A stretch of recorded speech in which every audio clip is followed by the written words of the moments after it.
Well, it's another episode of Summoning Insight here on the Insight on Esports channel. It's been a tough week to be the characters of MonteCristo and Thorin with teams like Fnatic and TSM winning. It's not a tough week to actually be MonteCristo and Thorin because that's part of the entertainment factor, guys, in case you haven't grasped onto that yet. But I'm sure a lot of people thought that perhaps we were crying, weeping openly as we watched these games. I was, but mostly for the quality of gameplay in the TSM Golden Guardians games, not because I actually fundamentally care. All right, weren't great games generally. Well, I'll at least give it to the Golden Guardians series. It was exciting. You can't deny that. It was the tension. exciting. Like basically, you couldn't script that series better if you wanted it to be a massive turnaround. The problem with the Rogue Fnatic one is it was just a bad set of games, wasn't it? Like that looked like even from the draft, you knew who was going to win some of these games. So yeah, I'd say that's more the issue to me. Is it just wasn't champagne League of Legends, was it? No, and I didn't feel like we actually got a lot of good League of Legends this past week. It seemed, this is one of those issues that you have with these large patches right before the playoffs, where a lot of these games seemed like in the last couple of weeks, teams really trying to find their footing more than anything else, and kind of the meta doing some really weird stuff. We will get into that with our guests who are PowerofEvil and Caedrel this week. Excited. I do appreciate that angle you took, though, where obviously you were feigning like sympathy for the perspective that random pleb fans have, which is that, they actually genuinely think it like ruins my day if TSM wins. I'll give everyone a spoiler. Listen, you're stupid enough that you won't understand this if you're a fan, so luckily this will go over your head anyway. Obviously, if they lose, I go, whatever. If they win, I have a great day. So I can only win from that scenario. I never lose from TSM doing anything. In fact, the joke is, I've mentioned this a million times, I get to have a bigger laugh if they go to Worlds, you daft shit. Unless they win Worlds, there's just going to be I'm basically just delaying my gratification to have an even bigger laugh in about a month and a half or something. So can't really lose, if anything. By the way, if you really wanted them to lose, it's way more satisfying to lose to Cloud9 in this low bracket than it is to Golden Guardians even. But here's the funny thing about that, Monty, is it's just like the most obvious like grade school level fucking like reverse psychology / psychological projection. Because what they do is it's like the people, right, who cry if you block them. They go, oh, look how bloody thin-skinned he is blocking me as I continue to complain to everyone I know who isn't blocked that I was blocked on a free internet app. Look at him. He's bloody blocked me. It's like, you're certainly proven that someone's very thin-skinned and can't handle it and basically is acting like a child. It's just not the person you think. The rest of us, it's like I say, the best thing about a block is you never think twice about them. You just go on with your life. That person doesn't exist anymore. It's great, actually. It's got to be, the amount of energy you put into it, close to zero. The amount of energy they sustain from it is unbelievable. They'll be talking about that. I've seen motherfuckers dining out on blocks from Richard Lewis like years in the past. Like, I didn't even say anything. I'd be like, no one cares about your crazy bad beat story about how the internet didn't work out for you. Nobody cares. Nobody. I do like how your approach to TSM is like you edging as they win just to get closer to the inevitable, much more pleasurable sensation in the end of them getting knocked out of Worlds, because they're definitely not going to win that. So, the pleasure comes at some point in time, guys. It's just a matter of when it is.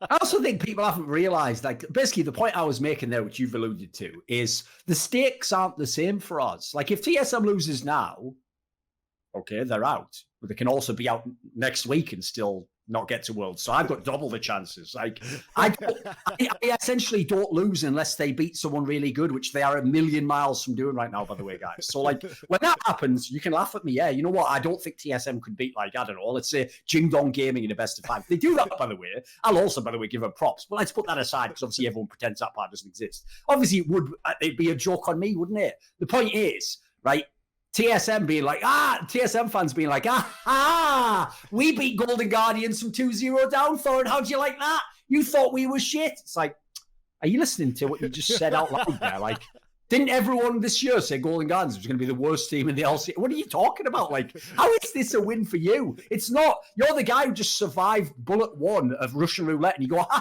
dickhead, guns don't even work. Like, they do, but just keep Keep having a go, mate. Eventually, you'll get the picture. So if you're a TSM fan, just stick around. Just stick around. There's more fun to be had. I will say the Fnatic one did just chat me. There's nothing fun from that. Because the problem with that one was, that's not about playoffs. Like, Fnatic's not going to win LEC. It's just that they would have been out of Worlds. And with the way that they've played, I actually think with the way they played, they just deserve to not be in Worlds. Like, I know they've gotten in. Like, to be fair, if you beat the number 1 seed, you do deserve to be in. But I mean, as in, like, They only got in through a tiebreaker. They got in through other people's results. They got in through some of these crazy Schalke wins. Like, for my money, they like stole their way into the playoffs. But now that they're in the playoffs, they won a totally legit series, didn't they? Yeah. They beat the number 1 team. Absolutely. You can't discount that. And I'm sure we'll get into that later on with Caedrel when we discuss those games. Before we get Power of Evil in here, I do want to have a brief conversation about the world schedule that has been announced.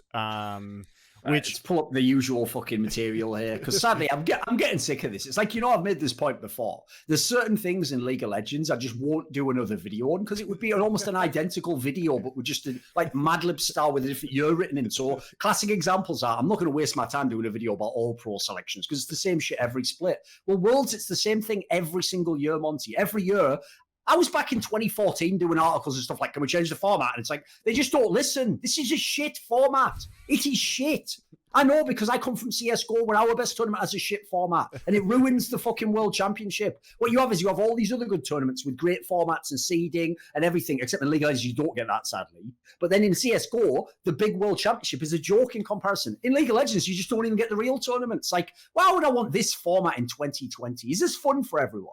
I think it's garbage. Like I said on Twitter, the stupidest thing about this format, which they'll never change, is 2 things. 1, they punish you for being the number 1 seed from a Western region because you have like an even money chance of just getting a group with like number 2 China, number 2 Korea or something, and then you're just fucked instantly. That's your present. Meanwhile, every year, someone like Splice, who's a playing team, the worst seeded team in the tournament, gets an easier group. That makes no sense. What are you punishing people for their success in their regions for? It doesn't make sense to do it. It would be like if being the number 1 seeded team in the fucking AFC got you the hardest matchup in the first round of the playoffs and you got no buys. Why would I fucking bother? What would the point of the entire league format be?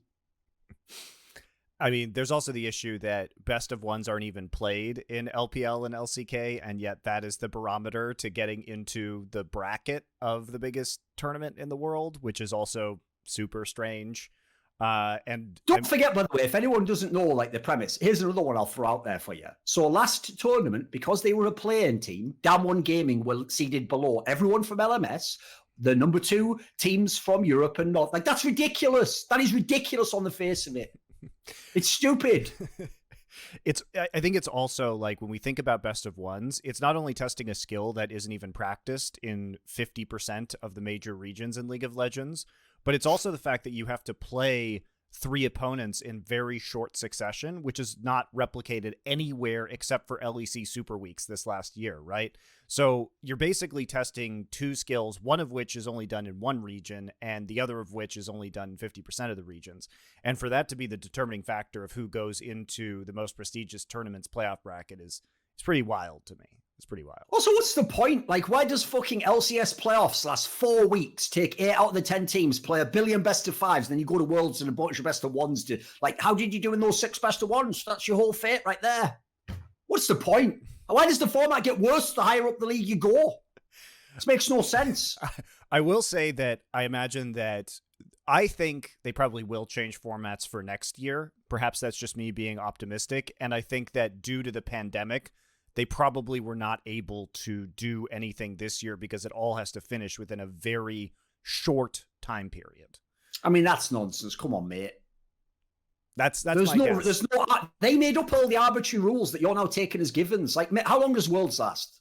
A month, right? I'm guessing. The play-ins start on the 25th, but it's going to last less time this year than last year. Let me just look it up real quick.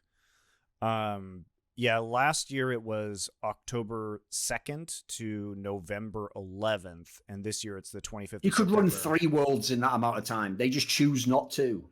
It's true. I mean, you could condense it quite a bit, but they're moving, especially because they're not moving location. figuring out formats. The first thing you do is figure out, right, what's the best format I can fit into this number of days. You don't go the other way and go, I'll just give myself 4 times as many days I need and then do the most limited format. Like they chose that, mate. No one else did. No one's making them do that. It's also true that normally the barrier is that they have to move locations between groups and quarters, and then I must have missed where that arbitrary rule was invented. Sure. It doesn't apply to any other tournament in the world of esports. But it also distinctly is not applying to this year's Worlds because they're going to be in Shanghai the entire time. So that you would think that would lead to potentially a little bit more flexibility. I think people genuinely don't get my principle. I'm not arguing from a position of ignorance. I'm not someone who just doesn't know how long an event lasts or doesn't know the costs. My point is, everyone in the industry of League of Legends has to believe, because I guess they'd have to quit otherwise, they have to believe on some level Riot know what they're doing. So they always have an excuse for why Riot does it. It's like when Papa Smithy was coming on talking about like all the things they were doing. I was like, mate, they spent millions of dollars to put a fucking virtual dragon flying around. Like, I don't want to hear you tell me anything was off budget at that point in time. That is by definition a waste of motherfucking money. That added nothing to the tournament beyond a little cool feeling for 1 second. If you'd asked me what would I rather have, like features of the players, content, like, of course I would pick that in an instant. I wouldn't pick a fucking virtual dragon. So in the same way, it's only idiot Riot think like, I have to pretend I'm Formula One and go from stop. Just no, you don't. You just made that up completely. No, but this is why I must necessitate the shit best of 1 4. Great. So you made up a bad rule. Now you're applying it to us. Like, just admit you got a bad fucking system. Like, I hope it changes next year. I really do, because I was admittedly pretty disappointed to see that we were going to be doing the same thing yet again. It appears. I mean, we are presuming this based on the schedule that they have, but considering it's essentially the exact same schedule, and I don't know how you would do even best of threes in a group stage in those time windows, like 4 days for each phase of the group stage. I think we can pretty safely assume that that's what's going on. So I really, like you say, want this to change. I would love to have an extended format. You know, it'll never happen. I also don't even really understand why it can't go later in the year. Like, why does it have to stop at the end of October or early November every year? There doesn't seem to be a logic to that either. There's nothing else going on in November and December besides All-Stars, which is another event that they created. So can't we just go to the middle of November and extend the format a little bit? That would be my argument, at the very least. All right, well, let's take a quick break after that and get PowerofEvil in here to start discussing the LCS games. We'll have Caedrel on later, but perhaps we'll actually stay somewhat on time during this episode, and we'll see you in a couple. Welcome back to the first part of Summoning Insight this week. It will be with PowerofEvil from FlyQuest, fresh off their convincing, I would say, victory over Cloud9, qualification for Worlds. So you have a chance to go back once again, PowerofEvil, and try and get some honor, whatever is left for NA, whatever you can possibly get. So first off, let's talk about your games, which is, how did this come about in terms of the kind of strategy and preparation for you guys? Because obviously coming into the playoffs, it's going to be a really comfortable metagame for you, especially you personally as a player, because of the kind of switch to control mages. How confident were you when you started this playoff run, even though it was a little bit close there with EG in the first round? Well, I feel like we were pretty confident in our ability to win against EG. I feel like we are a team that has somewhat a predictable playstyle, but I think all of us have like kind of like their champions and their pocket picks, and I feel like in the EG series we definitely got certain wins just by having, I would say, like a deeper champion pool and being more prepared of what they throw against us. And in the end, I feel like I got a little bit risky. I went, I think, to game 5 if I remember correctly, and obviously just happy that we pulled it off. And then I feel like somewhat was the same against C9. We tried to prepare as much as we can. I think C9 was a little bit more of the long run too, because we didn't scrim them before the playoffs to not show any strategy. So that was kind of like a long run chance. Like we already like tried to plan for it because we expected TL not to choose us. So that worked out perfectly for us too. And you hadn't played C9 since week 6, so it'd been a long time since you had actually played them on stage as well, or online. Did you, even though obviously like there was time to prepare and to change, and your form could have changed in scrims and whatnot, was there not any kind of psychological barrier, being as like this year every single game they literally had beaten you, like you never even could get like an accidental win off them? Well, honestly, obviously one of the reasons why we didn't want to scrim them is because we didn't want to show strategies, but the other one is obviously what you're saying, which is the mental aspect. We don't want to like I don't know, like not get reminded of like we streaming them, like let's say they stomp us in the early game, be like, damn, they're 6-0 against us. Like in 2 weeks or 3 weeks we face them, and then we look at our scrims back then, we're like, okay, that was a useless scrim, and that was a useless scrim because Did they used to win most of the scrims? Yeah, they won most of the scrims. I think they're a really, really good scrim team, and I think from all the teams that I've heard of, they've been against most of the teams. So, we just wanted to kind of like refresh that, like reset the button. We spoke about it as a team, and I think we have a lot of veterans on the team, and we all agreed that we want to like hit that reset button. Let's not scrim them for a while, and then next time we face them, like go in with a fresh mindset. Just don't be afraid of them. Like we don't need to hide away from them, and we just play our game. I don't know if you saw this, Monty, but didn't Reapard say somewhere? I'm forgetting if it was actually on the broadcast. Didn't he make some sort of mad comment that like he didn't prepare for this series or something? I'm sure he made some sort of weird comment that implied that he hadn't put any extra research in or something. It's hard to tell with him with what that means because he can be so vague. Was he trolling? Do you think he was trying to joke or something? Yeah, he can be really vague at certain points in time. I don't know what the exact quote was. I do know when I was doing the nines last week and talking to Sven that Sven told me that they had put forward a lot of thought into this meta. Okay. So I'm not sure that really lines up. I also don't know if it lines up that I believe what Sven said, having seen these apparently games. I found it now. I couldn't find the quote, but I found the Reddit thread where I saw this. It said that apparently before the series with FlyQuest, Reapard had an interview where he said that they didn't do much to prepare for the series because FlyQuest is predictable and always just does the right thing, and that Cloud9 knows exactly what FlyQuest is going to do. So, well, I'll tell you what they didn't know they were going to do was all like the level 1 invades and stuff that was very clearly planned to disrupt Blabber. And I really do. It worked. It like worked a motherfucker, by the way. You know, best part about that? You know what the best part of that is? There's a lot of people. You can always, like the weird thing about reputations and Reddit narratives is there's like a lag to them because a lot of them are like people playing what in America you call telephone, like repeating what they've heard other people repeat. People keep repeating it when it stopped working anymore. So like, dude, by the end of the split, people were still trying to like call all the Cloud9 players the best players and tell me like Blabber's by far the best jungler. It's like the joke of it is FlyQuest has 2 players who went under the radar as a result of overhyping the C9 players. Solo's the obvious one. That guy should have been fucking easily all pro. But then Santorin's the other one. Santorin, actually, he doesn't have the flash of Blabber, but he had a fucking great split. So the idea, if you were a C9 fan and you maybe only watched like earlier in the year, you were in for a big surprise in this series because the best jungler wasn't even on Cloud9.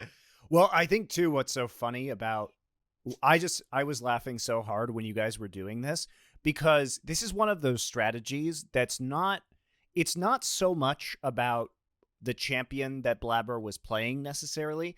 It's about who Blabber is as a player, which is why it worked, which is that Blabber has never seen an early game fight that he doesn't want to take, right? Of course. And so the fact that you guys were doing something so stupid, like just walking over to his chickens, and the fact that he wanted, like no other player, I think in the LCS would have taken that fight. Anyone else would have just been said, fuck this, fuck my chickens, I'm out, I'm just going to go, alter my path. But Blabber is just all in on that shit. And so for me, it was kind of like you guys had prepared a level of psychological warfare against Cloud9 that was specifically because of who Blabber is as a player. Any thoughts? Thoughts, PowerofEvil? Well, yeah, I was loaded. Well, no, I was about to add that I definitely agree. I think Blabber is someone who is normally always like fighting early game and taking these fights, and I think the last time we faced him off, we had like this explosive level 3 fighter Crab where like there was like so many kills, everyone TP in, it was like 5v5, so we kind of knew going in that this is gonna be like we can't shy away from these fights. They're gonna take them, and we need to be ready to take them. And I was actually going to use that exact example, PowerofEvil, because to describe what happened in that fight for people who don't remember, because it was week 6. I focused on this really hard when I was talking to some of the C9 players, because what happens is Blabber is on Jarvan in that game, right? I believe he's on Jarvan. And they're fighting for the lower Scuttle Crab. And as PowerofEvil says, even though he's playing Jarvan, he just commits to this fight because he hates losing Crab. And so everyone ends up TPing in. You guys actually got a big advantage and should have been able to snowball that into a win, I think. Like that was a great moment for you. But that was one of those times that even though C9 won, it was a great example of how C9 plays comps that aren't strong early as if they are strong early, which makes them vulnerable. And I think that you guys really took that lesson and intelligently exposed it here, especially because he was playing Nocturne, which isn't going to do anything at all in those early game skirmishes, right? Yeah, not only to add that he was Nocturne, which is like obviously like a big early game champion, but we had actually, before we did the Raptor invade, we tried to cheese Plabber in the banana bush. And even so, Flash hooked him, and he actually did the outplay with skilling W and using the W. Now he's even worse level 1, right? Yes. Like he's actually contesting the Raptors with pretty much no spell. He's actually trying to contest them with no damage spells, so it was even easier. And after we got the Raptors, since I'm playing Azi, and Azi is like really, really strong pushing power, I was just instantly calling, let's just make this man suffer. I'm like, guys, I'm gonna push mid. We're gonna level 2 invade his blue buff, or like we're gonna take his topside camps. So legit, I push mid lane, I run as Azi level 2, we run to his jungle, we kill him again. So it was just obviously like the perfect early game that we could have gone. I think it's really interesting too, because one of my big surprises in this series was that they played the Ezreal Yuumi the entire time, which on paper is strong. But again, remember that this is something that when Cloud9 has not had bottom lane pressure to contest Dragon, they haven't done very well. Like if you look at the way Cloud9 was winning in spring, it was because they had push and they could start to force these soul fights at like 22 minutes into the game, right? And so when they've had to play a little bit more passively in the bottom lane, they have kind of either repeatedly taken fights that they shouldn't because they're impatient and they want to continue to get that advantage. I look at this game and I see exactly the same problem that I've seen with Cloud9 all of this split, which is that when they're playing a different, more scaling style, they can't control themselves. They just keep going in. And the fact that you guys had this game plan to, get the level 1, kill Blabber, set in behind, and then you've got all this pressure in the top and mid lanes in order to invade his blue and kill him was just an excellent follow-up to that plan. Yeah, I think as I said before, I feel like our preparation was pretty good. I felt like we somewhat knew as well, like we knew where they're gonna stand level 1. Like I feel like our analysts actually did like an insanely good job at that. They pretty much knew everything, and it's like out of my experience, I feel like a good example is the comparison to I felt like CLG last year.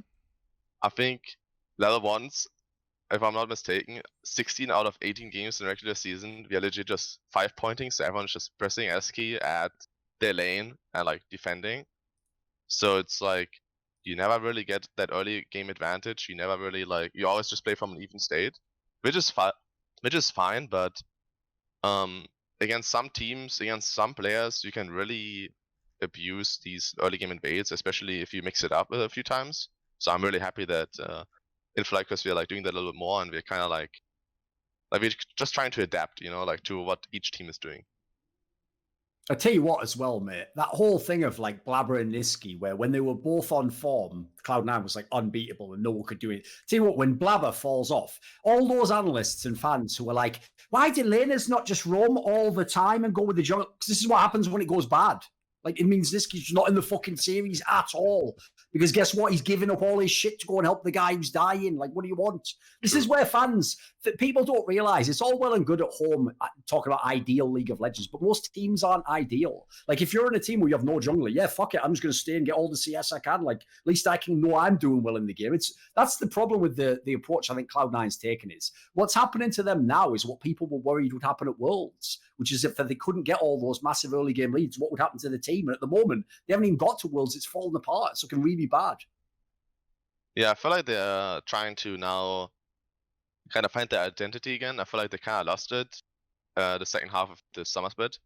Not really sure if that was because of the meta changing and certain champions falling off, but I feel like definitely right now they're like trying to, figure it back up, see how it goes, and I definitely still think they're a good team, like no doubt. And I'm actually curious how the TSM series is gonna be. I would say it's C9 favored, but who knows, What was really surprising to me about this series is that we kind of saw the same strategies being used over and over again with very little adaptation from C9. Like having the Why did they ban Caitlyn every single game, by the way? Like, WildTurtle doesn't Yeah. even play that as far as I know for years. So, like, was that real? Like, why was that such a threat to them? They obviously had a logic as to what they were trying to do with the bot lane meta. Do you know what it was? The Caitlyn, I'm not actually exactly sure. Normally the Caitlyn is a ban if the other team bans the Ashe, because the Ashe is the counterpick to Caitlyn. Right, okay. Somewhat. So it's like It's being picked in these games, that's the weird thing, isn't it? Yeah, so I was honestly as well a little bit confused, especially on blue side. We expected them to pick the Caitlyn first pick. And why wouldn't you just ban the Ashe and then pick the Caitlyn first? Especially because, again, this is a champion that should be great for C9 to create the kind of pressure in the bot lane that they typically like to have, right? And it's just really lane dominant. Normally always has push. It's really hard to play around, right? Like the mid laner / jungler need to help normally the bot lane.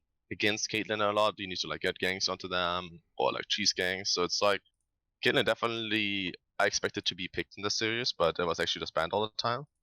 And the Ezreal Yumi, I feel like it's like it just puts a lot of pressure on Sven.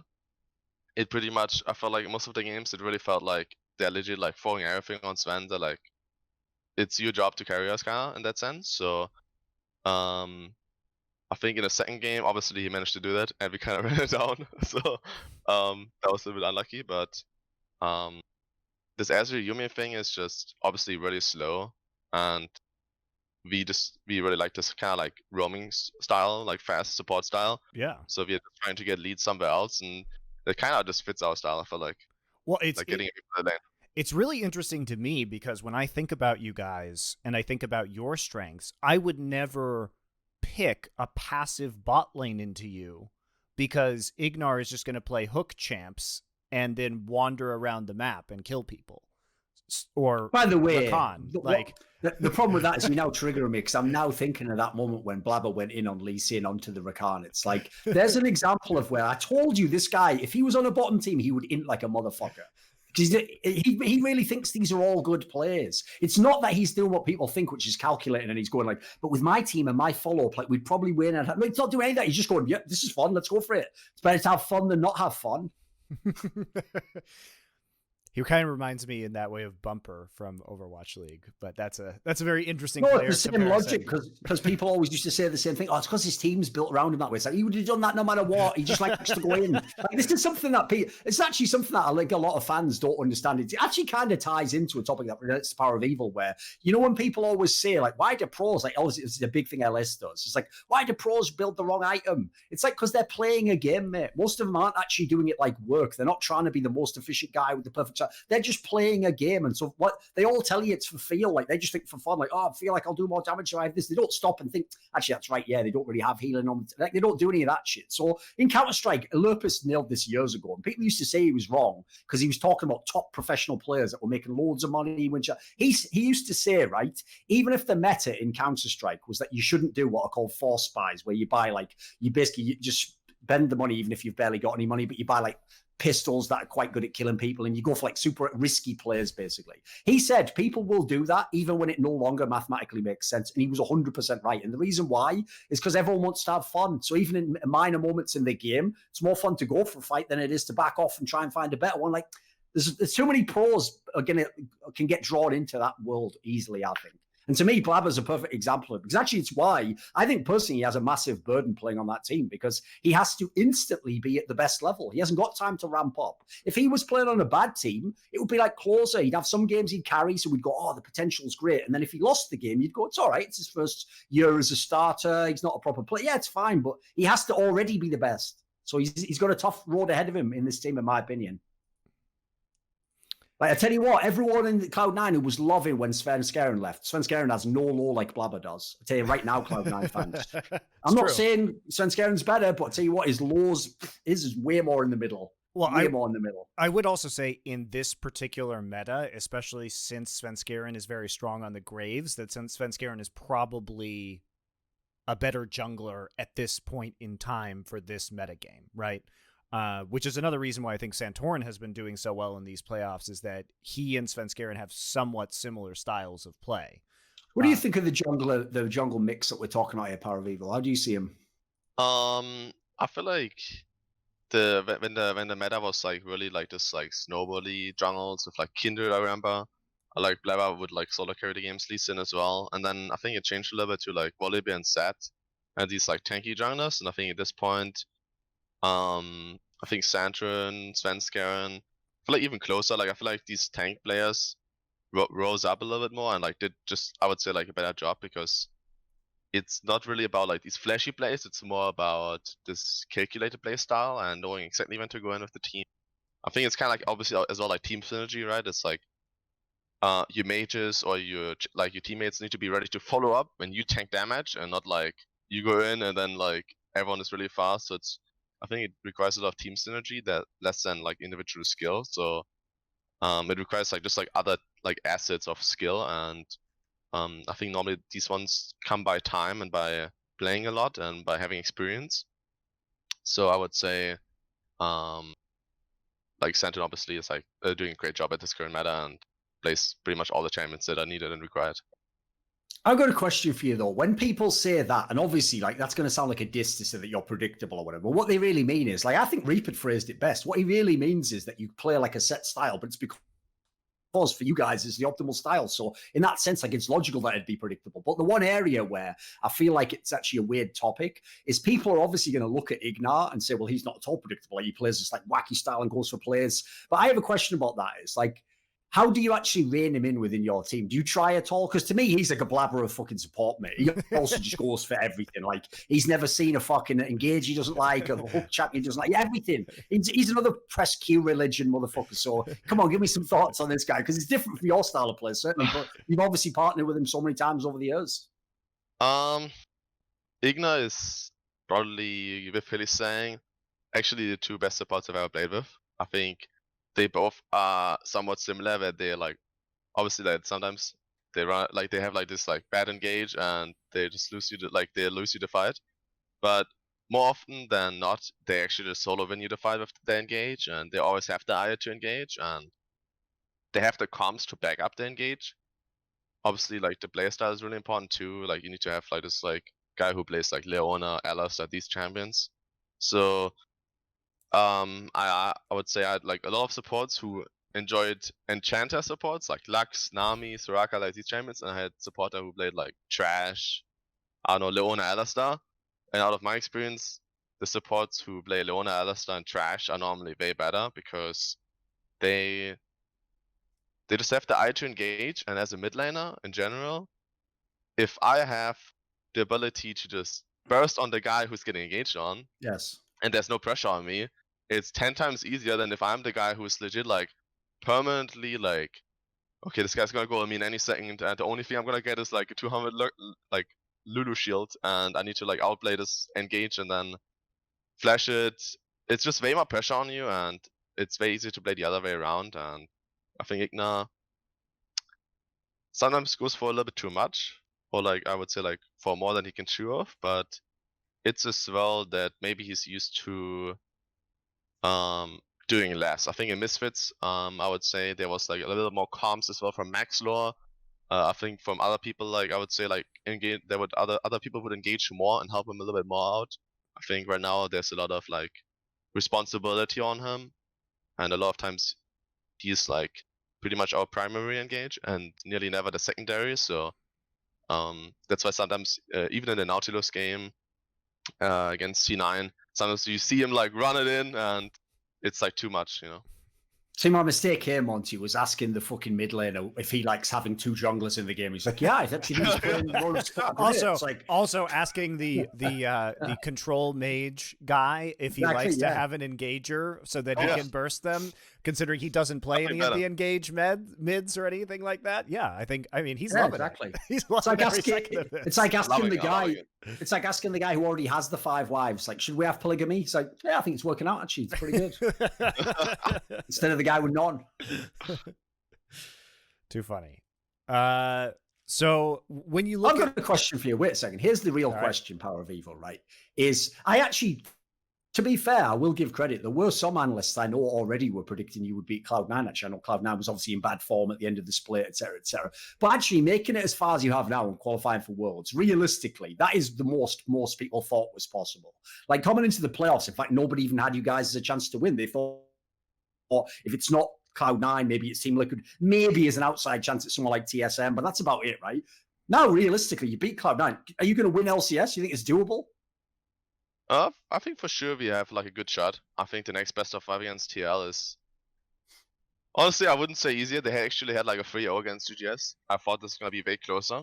So I don't know. I feel like we're just gonna do the same thing as before. We're gonna try to prep. We're gonna try to like be like ready for all the champions. I feel like I would say just our prep is normally really good, and I feel like just throughout my years of experience going into best of 5s, I feel like I just know more and more and more, and knowing how to prepare against certain players. Like I feel like it's just really important to have like a lot of champions against all the champions that he's playing, right? I think I said this like in an interview like a few weeks ago, where like you should just have 3-4 champions ready for every champion that he plays, and then there's no way you can get outbanned, and you can always be ready to like, you know, pull out that pocket pick and just kind of get your team a victory. And I think we're just gonna do the same thing against TL, and I feel like we have a pretty good chance. I mean, you say you talk about how they had the 3-0 versus Golden Guardians, but it was kind of in the classic Team Liquid style of this split, where yes, they do win in the end, but it's not exactly the cleanest game all of the time. I am curious though to see you guys go up against them, because your style is much more similar to theirs than it is to Cloud9's. And so I would expect this to be quite a long series overall. And in terms of, Azir is going to be played in every fucking single draft on both teams all times. It's going to be Azir versus someone else, probably Orianna or something fucking. And I think it's gonna be as well interesting, because I think there's gonna be a mental aspect as well. So I feel like in the Cloud9 series, I would say after we won like the first 2 games, or like the first game, I really felt like all the pressure was on C9, right? Like most of the people said we're gonna lose. They're obviously not in form. Now they're 0-1 down or 0-2 down. Then there's like this huge mental aspect that there's so much pressure onto them, and we have that momentum. And I would say in the series against TL, I feel like them not picking us already shows, like it already has like a mental aspect, right? Like they could have chosen us, but they chose GGS instead. So now, obviously that has like some meaning as well, you know. Do you have any kind of theory as to why that is then, that they didn't just pick you outright? Because as you say, like GGS was looking really good actually after the TSM series. So like, have you trimmed them or something? Is there a reason? Well, we went 1-1, but I think the one game in the regular season that we lost against them was actually like a free win that we just threw at Baron. That was the roster that we played with Mash and not WildTurtle. Right. So I feel like that game definitely we just threw away. So I feel like we should have been 2-0 against them in the regular season. And I feel like our style just really fits well their style. It's kind of both somewhat slow, but I would say we are slightly better in team fights. So I feel like we're just normally winning the games. And honestly, like solo and stuff, like my teammates, they're like a little bit more extreme. They say like they're freaking scared of us. We're just stopping them really easy. And yeah, as you said, like GGS 3-0 TSM, and we had that struggle against EG, and they still chose GGS. So that's what's weird. It's almost like they conceded the psychological edge to you for the series, even though they were the top seed. They were like, damn, like we don't want to face these guys, even though they barely won, you know. I mean, I think when I look at that Team Liquid series, and especially that last game, you could really tell that what Golden Guardians were doing was definitely trying to beat them early, right? And try and snowball an early game advantage, especially with like Damonte playing Lucian into the mid lane and stuff like that. So for me, it seems like Team Liquid just had a lot of confidence that they were probably individually better players a lot of the time, and so would just be able to outlast the laning phase and then move into, the late game and neutralize closer to a certain degree. However, I think it's different versus you guys, because I would say that for the most part, you're kind of stronger across the board. I think maybe you look at WildTurtle as potentially weaker than FBI in lane, but given the way that the series ended in Golden Guardians versus TSM, you could definitely tell that FBI had some nerves and is still kind of in that rookie mentality, which is obviously not going to affect WildTurtle, who's played more games in the LCS than any other player, right? And I think you guys, have some pretty meaningfully equivalent players at like jungle. You probably have an advantage in the top lane. You definitely have an advantage in the mid lane, right? You have an advantage at support. So I think on a pound for pound, player for player basis, that you guys are probably looking better than Golden Guardians, right? And so you can actually reasonably contest into the late game. I do want to ask some questions though about kind of FlyQuest's evolution throughout the year, because you start with Viper, right? Obviously, maybe not a great top lane player. What was the decision making to get Solo into the roster? And then also later on, what was the reasoning behind bringing Mash in instead of Turtle, and then bringing Turtle back in? And how is that whole scenario playing out? So I'm trying to think. So with Viper, let's start with Viper. We obviously just struggled in LCS. I felt like he couldn't get enough leads, and I feel like that was his second split or something in the LCS. So I feel like game knowledge wise, obviously as well, there's like a lot of stuff still to learn. And so the coaching staff actually and the players / management actually decided to get Solo as a coach, actually as a position, a coach to the team. So he tried to just improve Viper, teach him certain things, talk about him, about matchups, stuff like this. So why was he a coach And though, then, when he was like the more versatile player? What was the logic behind him like trying to make Viper good instead of just being good himself? honestly, I honestly don't even remember how that change went from positional coach to sub player. I think it was like we struggled and we just said like, let's just try him out, kind of like that thing. It was like we want.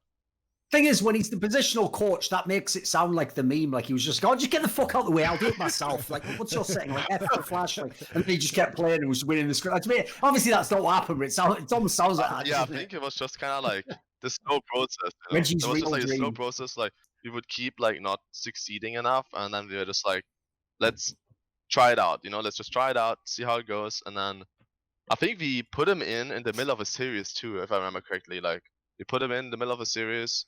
Obviously, we scripted like a few days before, and it just worked out better. It just worked out way better. The Solo is actually way better on stage than he is in scrims. I feel like he's really like a stage player. So I don't know, on stage he normally always performs, and he really has his own style. And obviously, it's like one from the old guard too. Like he's, I think, a really experienced player too. So it just helped us overall be more stable in the game, and having, I guess, that stability was really important. I felt like with Viper, he had really, really good games where he would pop off, as example, on Riven, and he could actually carry the game alone. But then as well, he would play like maybe a game of Mordekaiser, and he would like completely get destroyed in lane. And then it's really hard to like turn that around, right? So with Solo, we just had way more stable games, and he was always in the game. I feel like he's a player that is always relevant. He's never useless. And I really like that about him. I feel like he's always, even if he's getting ganked 2-3 times, he's still. I'm sure that'll be the name. I know what he means, though. That'll be the name of his autobiography. Never useless, a Solo story. Even though I know why that sounds funny, 'cause it sounds ridiculous. I know what you mean, because I actually think for top lane that is like one of the #1 rules. It's like if you don't win lane, you have to figure out a way to still do something later in the game. You can't just be a liability and just give up you have to find the most godlike peel for me ever, or some weird flank or something. Yeah, it's a different mentality, right? Because obviously in that scenario, you might be behind some of the game. You can't always be ahead. Yeah, exactly. And like you need to be like when you're 0-0, you still need to like find a way to like do the best thing in the team fight. And as well, like a good example in the C9 series is he's the guy who's like, okay, just pick me Shen into GP. This is like not even a good matchup, but I'm just gonna play the bodyguard for you, Tristan, and he just Shen ults me like every game, and it just worked out really good for us.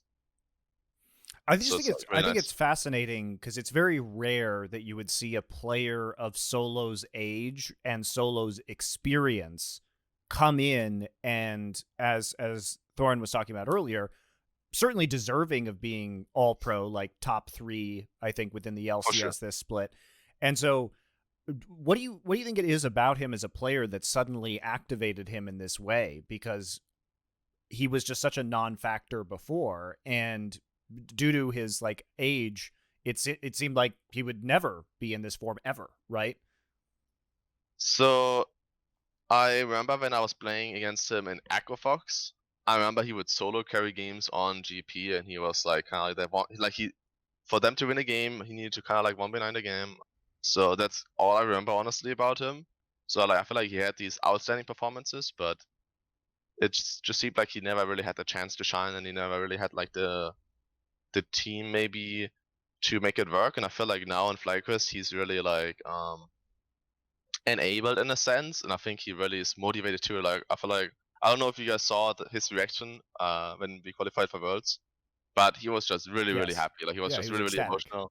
Like it made me actually happy seeing him happy. Like it just it was really great. And I think he's I feel like he probably just visualized himself as well. Like, man, this is my shot. This is probably the best shot I'm gonna get with FlyQuest right now. Like I'm gonna give it all. I'm gonna do whatever I need to do. Like play 5 games of Shen in a row. This guy really wanted to go to Worlds. No one enjoys that. No one enjoys playing that champion. Especially in those garbage matchups too. Of course, yeah. Those are the matchups where it's like, great. Are we going back in time like 7 years to season 4? So what is this shit? Yeah, I mean it's definitely not fun to play Shen into Vlad and Gangplank like that. Yeah. That blows. Yeah, but he knew what needed to be done though. What a man this guy is. True. So what happened with MASH and WildTurtle, and why were you guys making the kind of experiments that you were in the middle of the split, and why did you decide ultimately to go back to WildTurtle for the playoffs? Because I thought MASH had some good performances for you guys. So at the end of spring, we felt that WildTurtle was, or even in playoffs, I feel like we somehow felt that WildTurtle was somewhat the weakest link and somewhat not performing good enough. And so we decided for the summer split already, like I feel like we already had this plan that like if it doesn't work out, we might want to try MASH. Like we might want to like give him scrim time, see how the scrims goes, maybe give him some stage games. And I think WildTurtle actually impressed me with he's actually just spamming games. Like it's really weird or like unusual for an old player to play as much as he does. Like he's legit spamming games. I feel like after we told him, he really showed that he wants to be on the starting roster. He wants to be there, and he wants to do everything possible to improve and to be a better player. So he showed that, but still, obviously, it didn't really work out. Scrims and stage, I feel like we had that 2-3 game losing streak. So we decided to put on MASH, who was doing really great in Academy. And I would say the first week with MASH went really good. Scrims went better, and the stage games I honestly don't remember too good, but I feel like MASH was doing better on stage 2. But then this one game happened against TL, which I spoke of before. There MASH had that, I feel like everyone has that once in their career or multiple times in their career. He had that really bad Azrael jump in. I think he died. We all die. We lose the Baron play. And at this point, I felt like he somewhat lost confidence in himself. And the next scrims went a little bit worse. And we played him obviously one more time on stage. And it just didn't seem as oppressive. Like before, he would like win the lane really hard. Like he would be going in confidently. And then afterwards, it wasn't as strong, I would say. I think he's still a good player, but I feel like maybe he wasn't ready yet. It's really hard to tell, right? Maybe the synergy wasn't perfectly with Ignar, so we decided to jump back and go kind of with like the more experienced route with the stability again. And not only the stability, but before Mash would like jump in, do that highlight play, and would normally like survive and go out. But he wouldn't really do that anymore that much. And I think WildTurtle is the opposite, where like he would see the highlight play as an ADC and he would always take it. And obviously sometimes I'm questioning myself, like, why did you just flash in there for like 1-for-1 against the support? But sometimes WildTurtle flashed in and he actually makes the big play and he wins you the game, right? And I feel like I remember like a game against TSM where he roams mid lane with Ignar and Ignar was Pantheon and they like they kill Bjergsen and he flashes in as Ashe under turret, kills Bjergsen, they kill Speaker, and I'm just like, wow, like you guys are kind of smurfing it. I don't even need to do anything. So I think WildTurtle has that like kind of X factor. I would compare to players like Jizuka who can win you the game, but they can kind of lose the game too. Yes.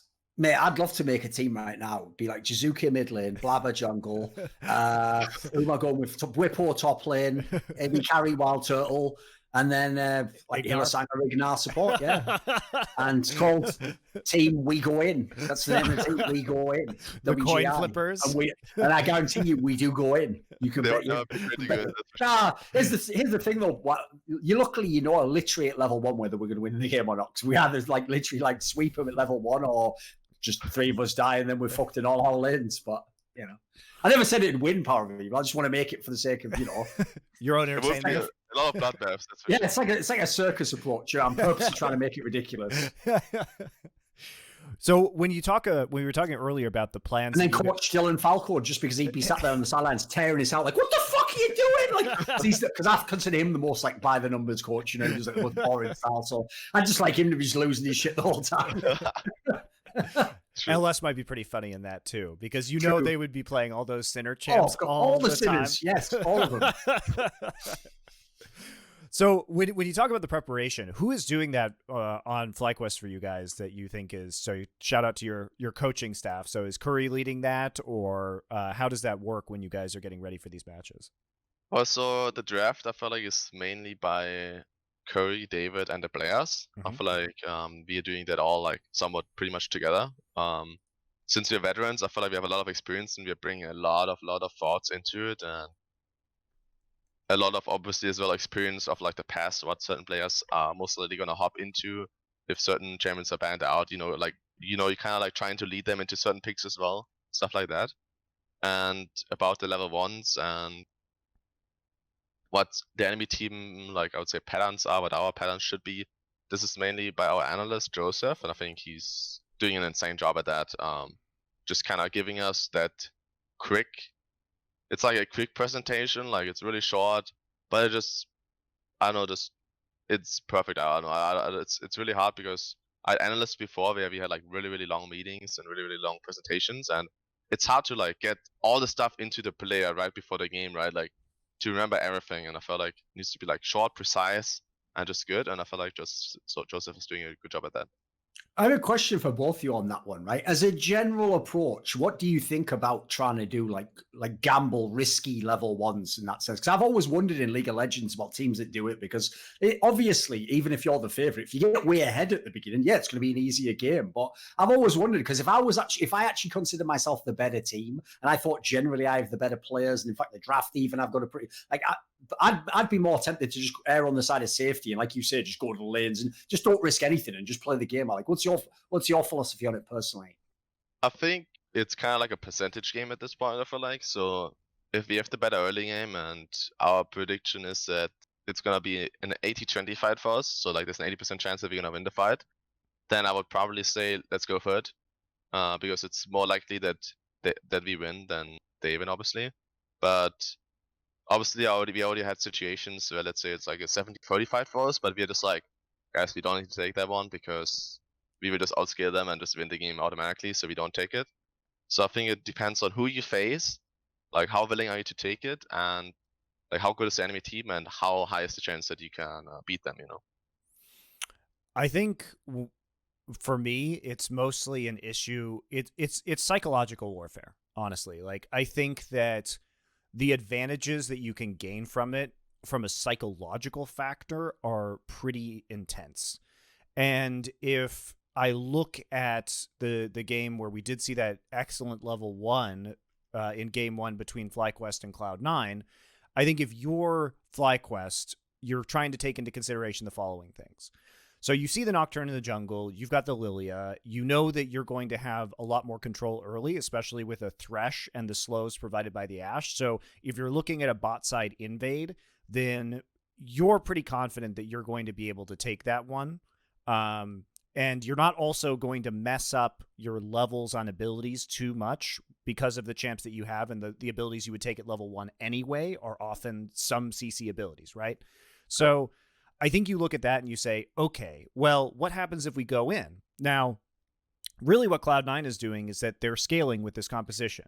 So they're going to get pushed in early in the bottom lane. You need to have Blabber to hit 6. You need Nisqy to hit 6 in order to do anything. And Licorice is playing Vlad, which will abuse the Shen in the top lane, but is ultimately, you know, a lane bully and not really a factor in team fights until it scales. So if I'm looking at this and I think I can get an early game advantage based on our draft and I can delay Blabber hitting 6, then the percentage that you can do really good work here is very high. Because not only are you likely to win on the level 1, but a result of winning on the level 1 is a delay in their power spike that when you have a scaling comp yourself and you have an Azir in the mid lane is likely to win you the game. So for me, this is a pretty high percentage level 1 play. And that's not even counting into the fact that stylistically, and you know Blabber's going to take that fight, and psychologically, you know they're going to fight early and they want to fight early anyway. So you're getting into their heads because you're preventing them from playing the way they want to play. So I think all these things combined, that's why I was so impressed with the level 1 in this case. And I think that you're trying to think about how you can get inside your opponent's head and throw them off guard and force them to adapt on the fly, which is what any level 1 can do. Even if you lose the level 1, it changes the early game in very weird ways a lot of the time, because one player will be ahead most of the time, even if they get, like, let's say you get the first blood. Well, okay, one player's ahead, but oftentimes the price of that is another lane is going to have to recall another, like if your bot lane's late, well, then you're going to be behind on the level 2. What do you do when you're pushed into turret? So it changes the game state in very strange ways. And I think that will benefit the team that executes the level 1 because you are the one coming in with the mindset and the plan of what to do. So even just essentially the disruption element is like implied value that you add here. Because actually maybe the other team in this scenario, like I said, just wanted to play out the game normally. Whereas even if you fail the level 1, you actually do throw everything potentially off the jungle path. Everything could be changed. Right. Yeah, I definitely agree with that. And actually to add up one more thing, which is as well like the mental aspect, is that if it actually works out and it succeeds, that obviously just leads into the next games too, right? Like, yes, the enemies got off guard, like pulled off guard, right? They're gonna like talk in their like short break about like, what should we do now? Like, how do we like prevent this from happening again? So this is obviously time spent like not on a draft. This is time spent not thinking about like what is the enemy gonna do now? Like, and we can already prepare on like what are they gonna adapt now? Like, how are they gonna change up their level 1, and how can we do that same thing again? You know. So it's like definitely like it leads into next games too. Yeah, and also it changes the way that you approach every early game because they constantly have to be on guard, even if you don't do anything ever again, right? It changes their mentality, their pathing in the early game. And honestly, I feel like level 1s are really underutilized. Like, truly, I do. Because I think as a coach, it does, and as players, it takes a lot of work to execute them. And I think that's one of the reasons why people don't want to do them, is because it's simpler just to do a default spread on the map, turn off your brain, and then just go to lane like you would in any other game, right?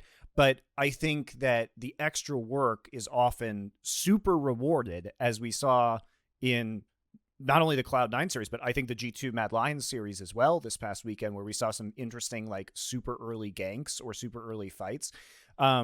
Because there's two aspects of the game that I think are underutilized in this way. One is level 1s, and then the other one is level 2 ganks from a jungler, which are also just stupidly disruptive and do change the fundamental game state in very weird ways.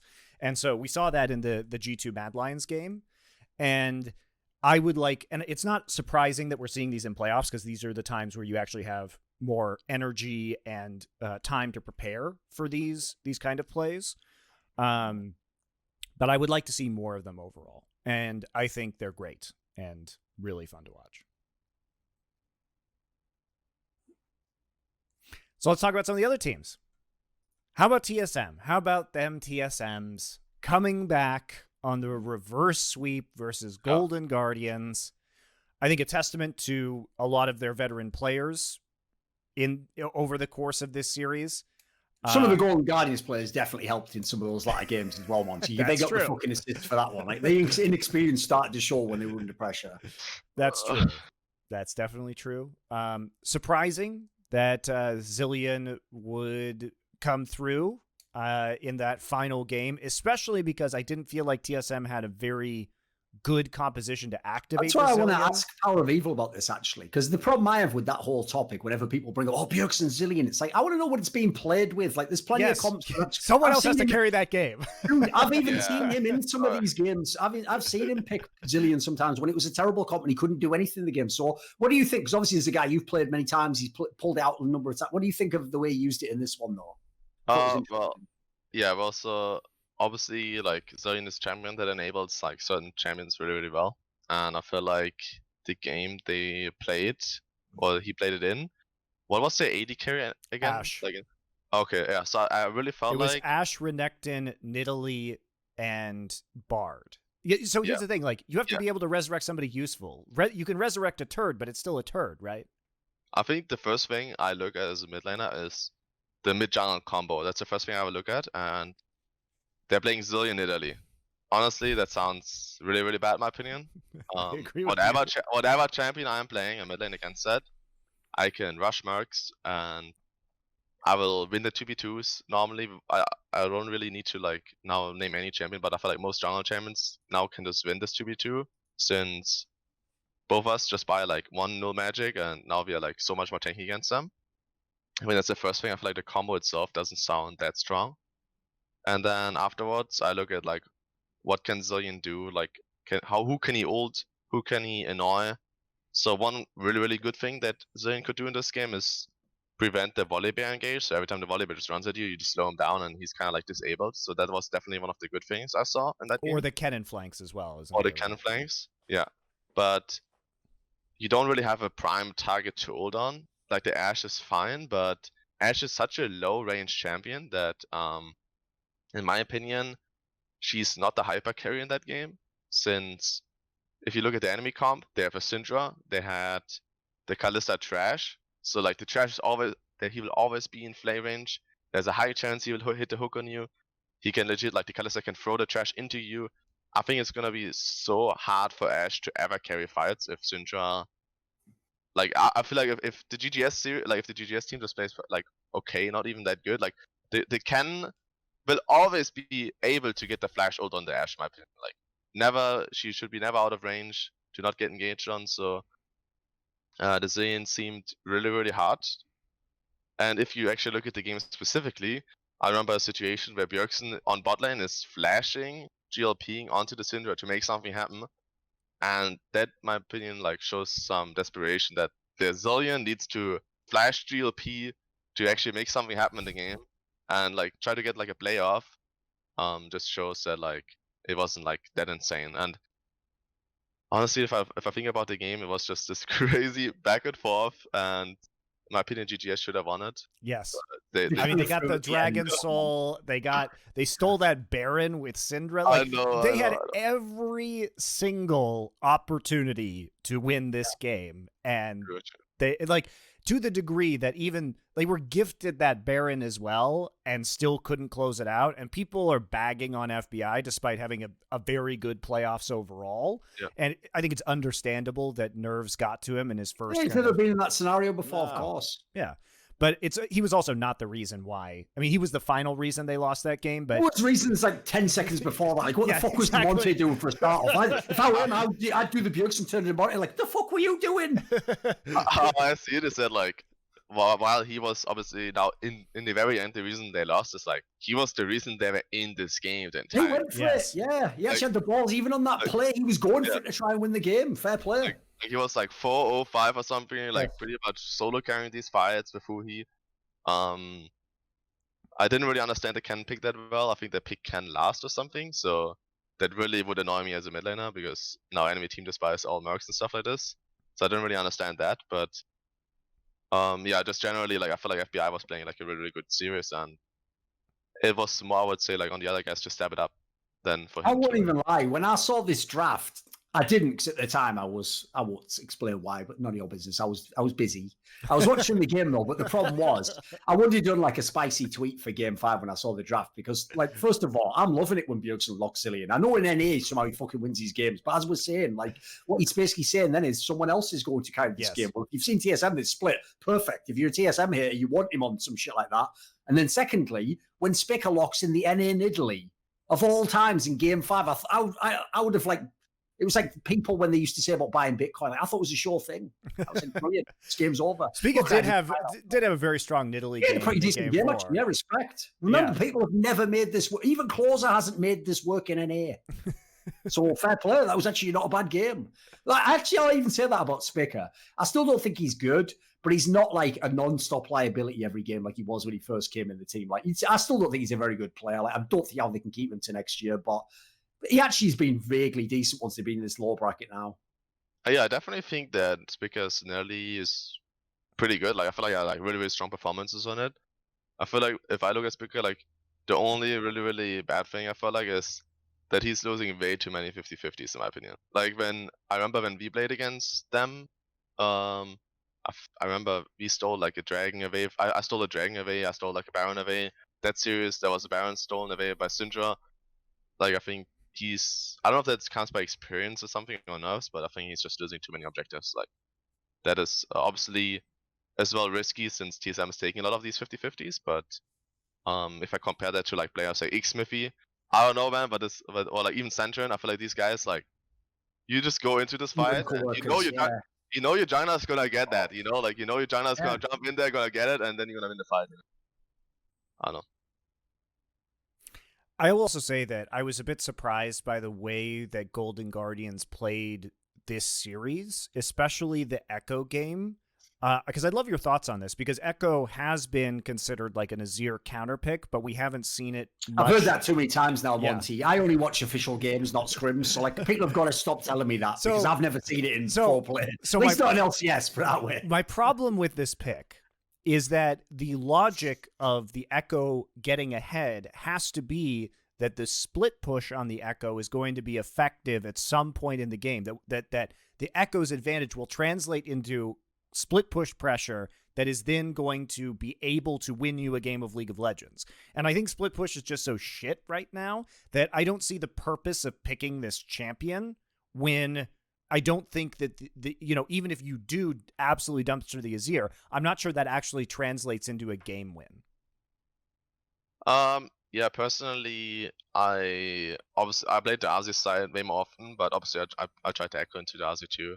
And honestly, it just seems like you don't get enough of a lead ever against Azir. Like, it's always gonna be like Azir's farming, you're farming, and then just Azir has way more options. Azir has just a way more teamfight power. I feel like even when you're 2 items and Echo's 2 items, I feel like there's a lot of situations where you actually just win against him on the side lane, because he jumps on you, you just ult him away, now you just like perma Q him and like hit him, and now he's like 1 HP, and now you just have to push automatically, stuff like that. It's just, the Echo that didn't seem successful. Like, I watched a few LDC games too, actually, where people, I think Larsen tried it, and I saw some other people trying the Echo mid lane with even different item builds. Some tried the Nashor's Tooth, some tried the Lich Bane, but it just never seemed oppressive enough to, in my opinion, make it worth it, right? Like, it didn't seem like it just seems like a secondary option, let's say, like, I don't have any like good solution to it, or let's pick the Echo and let's make it like a 50-50 farming kinda. But then again, I feel like Azir just has more options, and it's just the stronger champion in general. I guess I was also surprised just because it seemed like the strategy of Golden Guardians really shifted fundamentally after game 2. Because if we think about like their kind of first 2 drafts, they're trying to play these oppressive bot lanes with Caitlyn, and they have either the Echo or the Twisted Fate that's going to be roaming into that bottom side and kind of capitalizing off that pressure. And sure, part of it is Caitlyn was banned by TSM, but I was somewhat struck that they didn't seem to have, they like went to their backup pick for the next 2 games was the Senna. And it took until the last game to get to the Callista, when I would have expected them to kind of continue with that same winning strategy. By the way, along those lines, let's look at the TSM C9 series then. If both teams are banning Caitlyn all the time, what is the bot lane meta going to be? Also, Double's known for Caitlyn, which is also wild. Like, historically, that's one of his best champs. Oh, I didn't actually know that. So like TSM banned it on blue side too? They banned Caitlyn on blue side after game 2. So for the remaining blue side games, TSM played blue side in all 3 of their wins, and they banned Caitlyn in every single one of those games. It seems like maybe he lost like confidence after the last time they played GGS, because I think he had these like poor He performances. played like every game, yeah, pretty much. Yeah. Where like MonteCristo permanently just killed him in every ultimate. So I feel like maybe. Well, he could have like bought QSS, somewhat... to be fair. I know. Is he not aware that that is literally the counter? That's the one time Riot wasn't trolling. You just build one item. Yeah, I think. Wait, who was it? I remember one of the last series I watched, like the MonteCristo was really useless because there was like just like 3 QSSs and they were just permanently run him down. I don't know if that was the C9 series or the. No, that must have been the TR series against GGS. But yeah, I feel like QSS is just really good against MonteCristo, and Caitlyn is just a strong pick that you, in my opinion, need to be ready to play. But honestly, I guess in the end, it worked out, right? They won the series without Caedrel. No, I mean, it did work out. What I'm saying is I'm surprised Golden Guardians reacted with 2 games of the Senna to that, right? Because you're fundamentally changing your style from like a roaming mid laner to help your pressure bot lane into like a roaming mid laner to help your passive bot lane, right? Or, you know, you're picking a matchup like Jax, which is going to abuse the Mordekaiser. So it was strategically confusing to me that it took 2 games, 2 losses to get to Callista, right? I definitely agree that the Senna, in my opinion, is. I feel like if you play the Senna, which I feel like we like the Senna a lot as well, which is like. Yeah, but you play like Azir. Yeah, it's like an enabler for. You don't play Echo and Galio with Senna, right? Yeah, but this Senna is pretty much just like the supportive, obviously, AD carry, which like heals, has to global ultimate, stuff like this. So I feel like stuff like global top lane, let's say like a Shen top lane or like a GP top lane, and then like a Senna bot, and then you have like the Lucian mid lane or like the Azir, like the main carry, the hyper carry.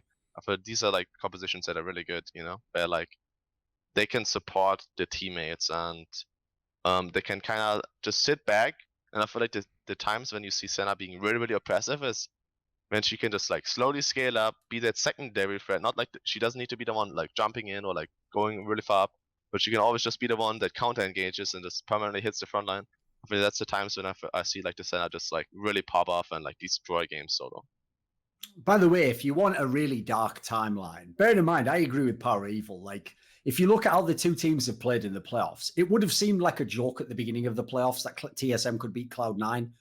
They've got to at least have like a 20-30% chance, maybe more in this series. This could happen. And if it does, that's the darkest timeline ever. Cloud9 don't even go to Worlds, and Spicker and fucking those boys go to represent NA. That's the nightmare timeline. You better pray Cloud9 wins that match. I mean, I will say that there is more hope because of the way that Cloud9 bounced back after the FlyQuest loss. You know, they did 3-0 EG, and I did think that when we were criticizing like the weird Ezreal Yuumi lane that they were insisting on running in that game that we discussed earlier, they immediately switched it up and went back to a lot of like 2 games of like Callista and a strong engaged champ like Blitzcrank or Rakan. So it was a very different look overall for the team, and those were their 2 most convincing wins, I would say. So I think that they were playing more to their traditional style in those matches comparatively to what they were trying to do against FlyQuest. Because I'll tell you what, I'll give you one factor. Very rare you'll get this. I'll give you one factor that TSM has as to why they could win this series. They have the only carry in the series you can rely on. Yeah.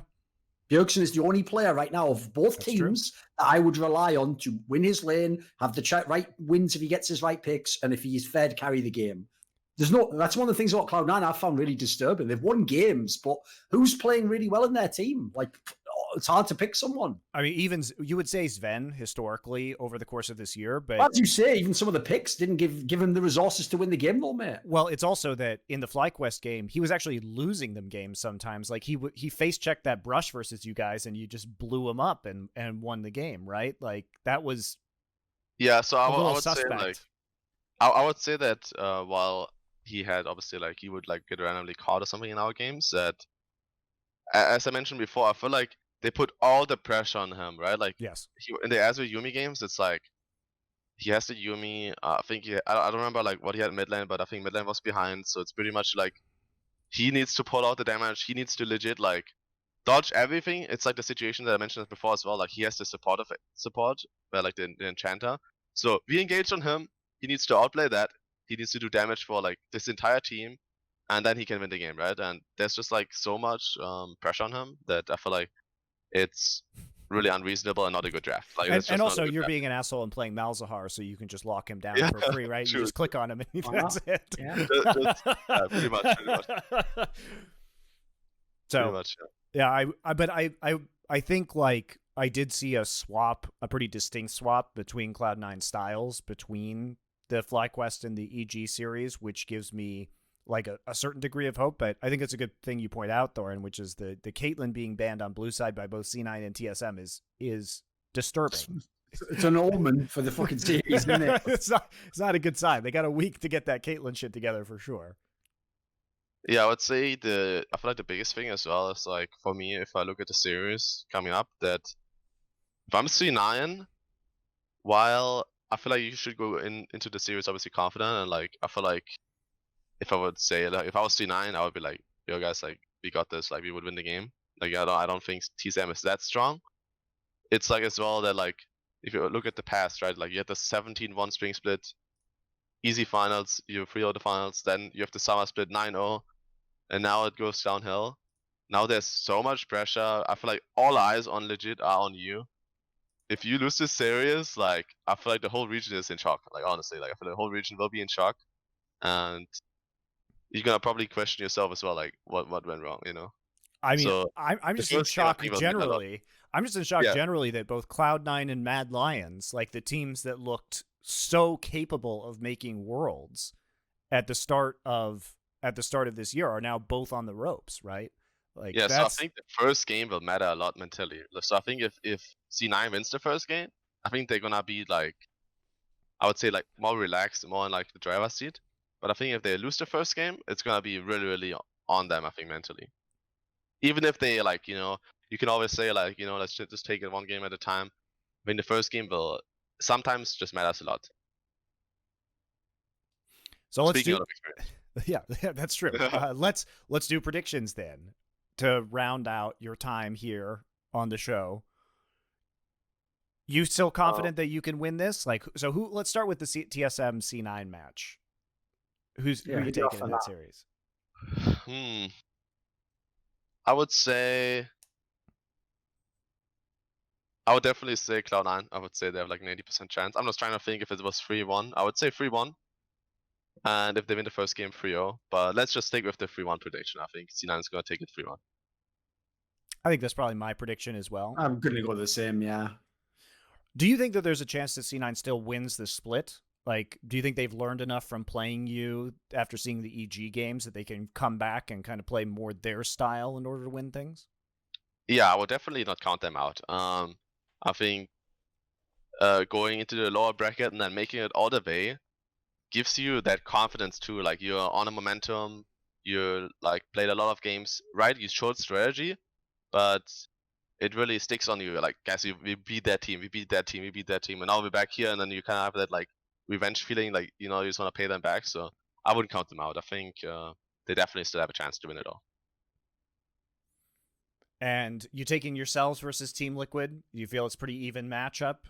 I think it's gonna be, I would say, an even matchup. I don't think we need to be afraid. I think we'll just take it the same as against C9. We're gonna play our style. We're gonna play our own comms and hopefully beat them.